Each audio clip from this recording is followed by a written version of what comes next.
Hi, everybody. This is Andy. I hope you're doing really well. Today is April the 13th, 2023. The other day, I saw a really good CPD session, and here's a link for it. It's from the Global School of Corporate Excellence. And the one CPD that I saw is way down here. It is called up here. Oh, here. It was run on February the 9th, and it's called Choosing the Right PNP Program when Express Entry is too far to reach. It was run, this company is run by Al Parsai, and I'll show you his company here. Here's his URL. He's a frequent CPD presenter, and he's also teaching in a few places. I actually took a class from him a couple of years ago, and I learned quite a bit from him actually. So I'll just show you what it looks like. Okay, I don't think he's got a beard now. And, well, anyways, and so it was a presentation that was run by Al and somebody else, and here she is, Claudia Chan, and she created this really powerful Excel model to calculate different PNP streams. And if you've been watching my channel, you know that I created my model. I started, I guess, in 2020, so it's like on the third version now. After watching her model, I realized that she's actually done a much better job in presenting a systematic way of presenting information to the client. But not only that, but if you have if you have an immigration case manager in your office, it's a much more straightforward way of entering in the data in the first place. So this is her, and she provided a link tree from the session, and I'll show it to you. And I'll add the link tree to the description of this video. But I do highly encourage you, if you're an RCIC, to watch this video to really understand why she created it the way she did. So, and the reason why I'm creating this video is that I love what she did, and when I created my Excel model for the various PNPs, I took a slightly different approach. So in my mind, you could probably take the best practices that she's presenting and how the formatting everything, because her spreadsheets look really good, and you can maybe take parts of my calculations, put them together into something that you would use for yourself. Say, for example, your RCIC and your focus is on Ontario. Well, you could probably take her spreadsheets for like the CRS and everything. Actually, I'm not sure she has CRS, but she has an Ontario spreadsheet, and you can take that layout and maybe bring forward some calculations that you think would save you some time. So my model is quite formula heavy, frankly, to the point where it's nearly unusable without a lot of training. So I'll show you her link tree, and I'll add the link to the description to the video. Here's her spreadsheet. Okay, and it's a Google sheet, but you can download it. You can download it to an Excel file if you want it, right? So her instructions are really great too. So yeah. So what I'll do is I'll show you how my calculations work, and you can see the reasoning why I did it the way I did, because I wanted one single data entry and one tool to compare different PNP programs while also calculating the CRS, federal skilled worker, Canadian experience class, and federal skilled trade, so on and so on, all in one place. What she did is really good in the way of formatting and a way of explaining something to the applicant too. So I think, overall, to summarize again, take the best pieces of what she did, take the best pieces of what I did, and put it together to build your own model. So I realized I haven't explained the formulas that I use in quite some time. I first did it back in 2020, so I thought, well, after watching her video, it's time that I explain a part of what I had done. So what I'm going to do is this. I'm going to go into my model. So my objective was to have one single source of data. So, I wanted to have one place where you key in the person's age in one area for various scoring, the language scores, and the work experience. What I'll do is I'll show you how I calculate the language score, and it's probably a little too complicated for an introductory video, but it'll just give you a sense of the logic that I put in and the reasoning why I did it the way I did. Okay, so I'll show you the reports that are here. Now, it's the middle of April. I haven't corrected everything ever since the tier codes were implemented, but I haven't corrected everything with regards to the calculations of the different work experiences. But as far as I know, there weren't any major changes to the various PNPs for language scoring. BC put one in November, but I just talked about that a while back. All right, so here's the data entry. And again, I zeroed everything out, meaning if you look at the reporting for example, the CRS, everything's zero. Federal skilled worker, everything's zero. Qualifications for Canadian experience class is zeroed out. And I think did I skip federal skilled trade? Oh yeah, here's federal skilled trade. And the BC report is all zeroed out. Alberta, it's a qualification. Saskatchewan, I've zeroed out as much as I could. Oop, at the age, I need to correct that. Manitoba, expression of interest, Manitoba, skilled worker overseas. Ontario scoring. I need to clean that up too. Oh yeah, this is because of the tier code. Anyways, so basically, I think I've zeroed out everything as much as I could without having to correct all the other provinces. Okay, so what I'll go do is this. Because, for example, the CRS score for language is based on a few factors. Firstly, the language test itself, the scoring for the language test, and thirdly, whether the principal applicant has an accompanying spouse or not, that drives the scoring. So what I wanted to do was have ability to just key in the language score and then have it converted like right across the board.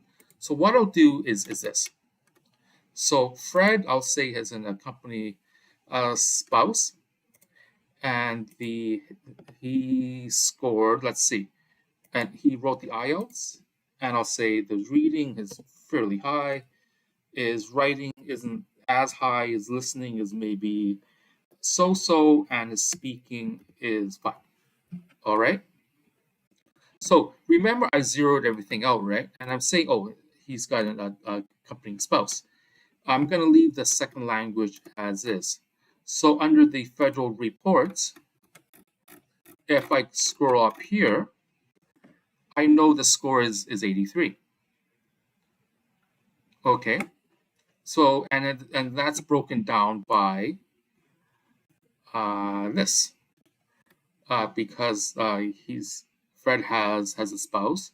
I'm taking the various CLB calculations and converting it to a scoring system here. And I think in this particular case, what I did was over here, I left the scoring when I created this. I wanted to see how it was calculating, and here's the formula for it. And I'll just minimize my big head there. So that's what's driving the CRS points and the conversion to a CLB based on this score. So his reading is 8. So you notice that CRS is 32 points and the CLB is 10. Why do I say the reading is actually 6.5? See, and it dropped right away. So you'll see this big long formula. And again, my spreadsheet is also available for free. But how this works is that it takes this value, right? It looks up compared to the language score, and then it'll return the points. And I'm using this lookup formula. And this lookup formula, this range, is looking over here.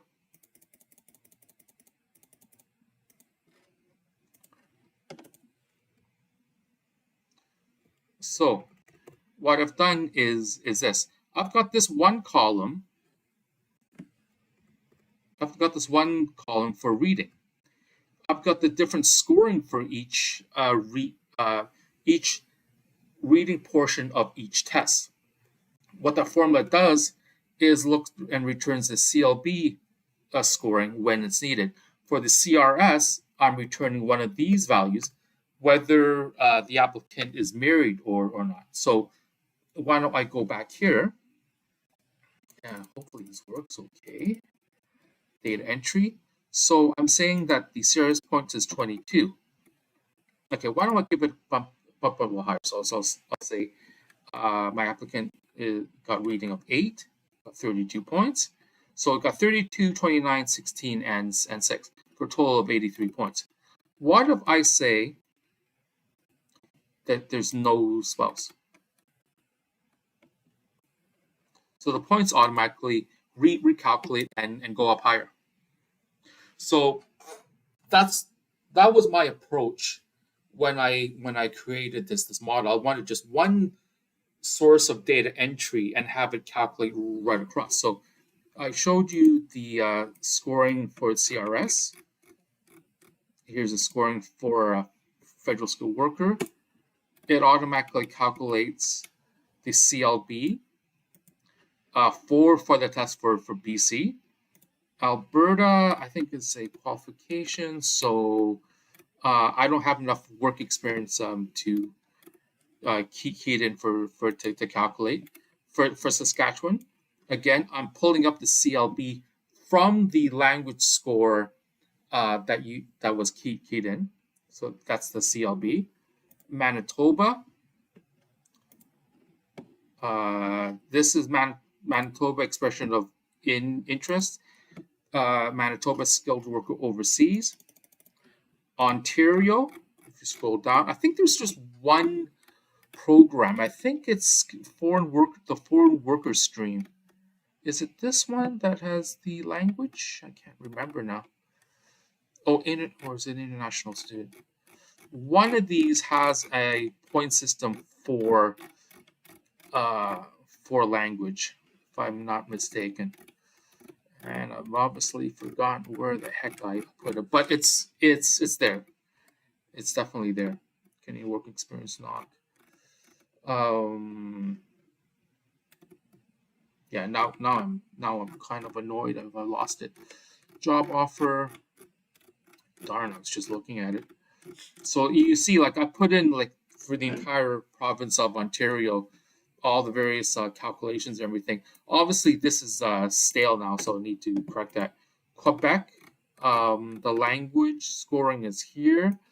I put in the CLB. Oh, and in the formulas, it knows if you've keyed in the English score or a French score, and the values are essentially pre-assigned based on the language score, not like which is the primary language and which is the secondary.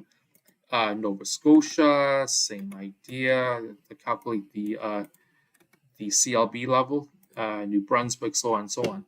Okay, so let me just wrap this up, and I'll just quickly do another one. So say the language is TCF. Okay, so the language for TCF is, these are the bands, right? So when you go back over here, it's actually too low, right? The language score is really low. But say a more reasonable value is, let's say I use 456 for reading, which is right around here. Writing is 6. listening is 500 roughly, and speaking is a 4. So not a great score, but I just wanted to differentiate that. So let me just key that in: 456, 6, 505, and 4. So because it knows, oh, I'm looking for this language test now, it automatically readjusts. Uh, so with those formulas, it'll look to this column for reading versus this column.